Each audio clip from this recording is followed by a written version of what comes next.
My parents disappear every October 31st. I don't mean they leave for a party or a night out. No, they vanish, gone without a trace by sunset, leaving me alone in the house. I'd search for them, call their names, but they were always gone, like they'd never existed. It wasn't something we ever talked about. The next morning, they'd be back, acting as if nothing had happened, like it was just another night. But it wasn't. I knew that. I learned that the hard way. It all started when I was 6 years old. I remember that first Halloween like it was yesterday. I was dressed as a witch, excited to go trick-or-treating. But just as the sun dipped below the horizon, I noticed the house felt different. Cold. Quiet. Too quiet. I ran through the halls calling for my mom and dad, but no one answered. Panic set in. I thought maybe they were hiding, playing a prank, but after what felt like hours of searching, I realized they were gone. The front door was locked, the windows were shut, and I was completely alone. That's when I found the first note. It was on the kitchen table, written in my mom's familiar handwriting. It simply said, Rule 1, stay in your room. Do not come out until sunrise. Whatever you hear, ignore it. I didn't understand then. I was scared, confused, and alone. I didn't want to stay in my room. I wanted to find my parents. But something about that note made me follow the instructions. I took a flashlight and a pillow, locked myself in my room, and crawled under the covers. I thought maybe it was some kind of weird game. I wasn't sure. That night, I didn't sleep much. The house creaked and groaned, more than usual. I heard strange noises. Soft scratching at my door, footsteps in the hallway, whispers that I couldn't quite make out. I told myself it was the wind or my imagination, but deep down, I knew it wasn't. Something was in the house with me. The next morning, when I opened my door, my parents were back. They were sitting at the kitchen table, sipping coffee like nothing had happened. I asked them where they'd gone, what had happened, but they just smiled and said I must have had a bad dream. That was the beginning. Every Halloween after was the same. My parents would disappear just before nightfall, leaving me alone with a note. Each year, the instructions got a little more specific, a little more ominous. By the time I was 8, the notes included things like, Rule 2, don't look out the windows, and Rule 3, don't respond if someone calls your name. And the noises, they got worse. One year when I was 9, the sounds outside my room became unbearable. There were knocks on the door. Not gentle, but loud, insistent pounding. I pressed my hands over my ears, squeezing my eyes shut. I couldn't block it out. The voice on the other side was familiar. My mother's voice, calling my name. Ellie, it's okay. You can come out now. She sounded so calm, so normal. For a second, I almost believed it was really her. But the rule had been clear. Do not open the door, no matter what you hear. So I didn't. I stayed under the covers, trembling, until the knocking stopped.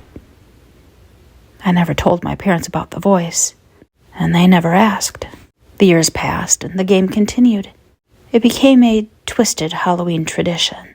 While other kids dressed up and collected candy, I stayed locked in my room, listening to the house come alive with things I couldn't see. I became used to the notes, the strange noises, and the feeling of being watched. It was all a part of the game, my own haunted ritual. But when I turned 13, everything changed. That year, the note was different. I found it on my bed just as the sun was setting. But instead of the usual instructions, it said, Rule 4. There is something new in the house tonight. Be careful. I didn't know what that meant, but the moment I read it, I felt a chill run down my spine. Something new? What did that mean? I locked my door as usual and tried to settle in for the night. But I couldn't shake the feeling that something was terribly wrong. The noises started earlier than usual. At first, it was the familiar creaks and footsteps. I'd gotten used to those. But then, there was something else. Breathing. I could hear it, low and heavy, just outside my door. It wasn't human. It was too slow, too deep. I pressed myself against the headboard, clutching my flashlight like a weapon, even though I knew it wouldn't help. The breathing moved away after a while, but then came the scratching. It wasn't at my door this time. It was coming from inside my room. I whipped the flashlight around, scanning the walls, the ceiling, but there was nothing. The scratching grew louder, closer, until it felt like it was coming from beneath my bed. My heart pounded in my chest, my throat dry with fear. I didn't dare look under the bed. I was too scared of what I might find. The scratching stopped abruptly, replaced by a soft, childlike giggle.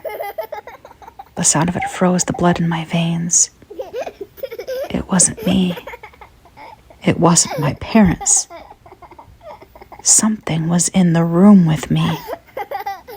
I backed up against the wall, holding the flashlight out in front of me like it could protect me from whatever was there. The giggling continued, soft and mocking. I whispered to myself, "It's not real. It's just a game." But I didn't believe it anymore.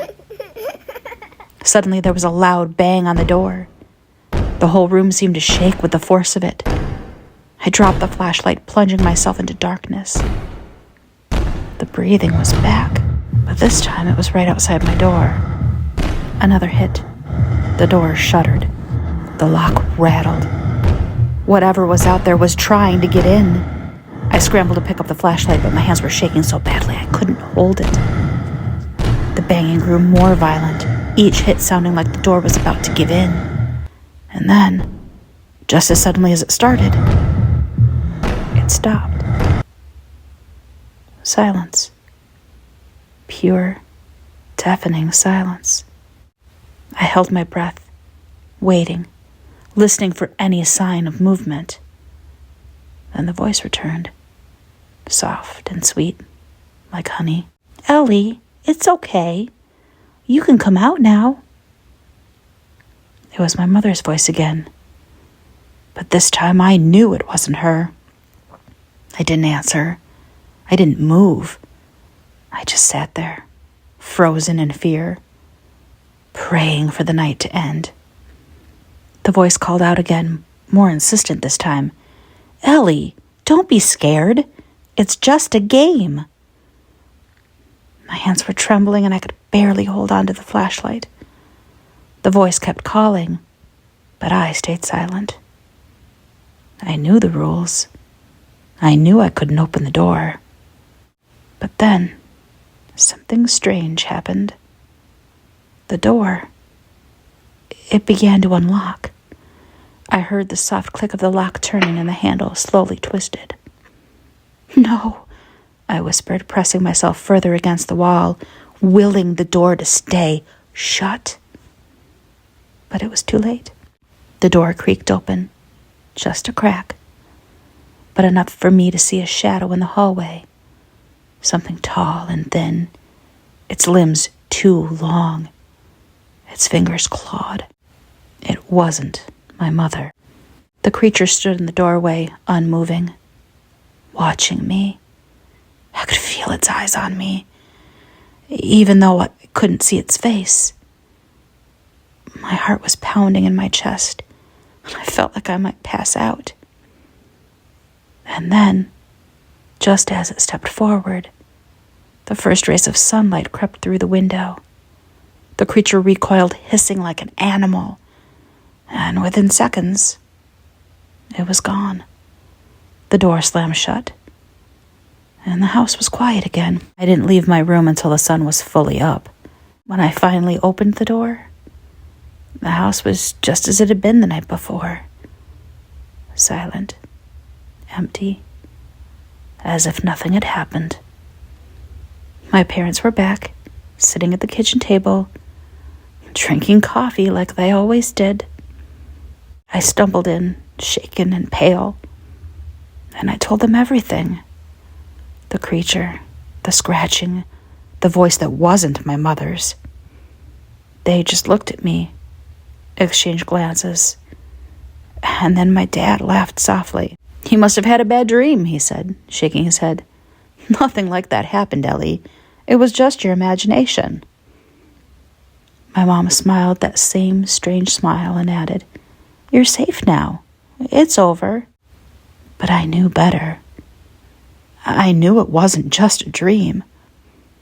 The fear, the things I'd heard and seen, they were real. They had to be. My parents don't believe me.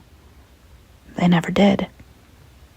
And that was the most terrifying part. Now, as an adult with children of my own, I know the truth. Whatever haunted me in that house, whatever played that sick game, it's still out there, waiting. And it's hungry. I fear for the lives of my children. I'll never let them go through what I went through. I'll protect them at all costs, even if it means never celebrating Halloween, never letting the night touch them the way it touched me, because I know, deep down, that it's only a matter of time before the game starts again. Halloween is coming.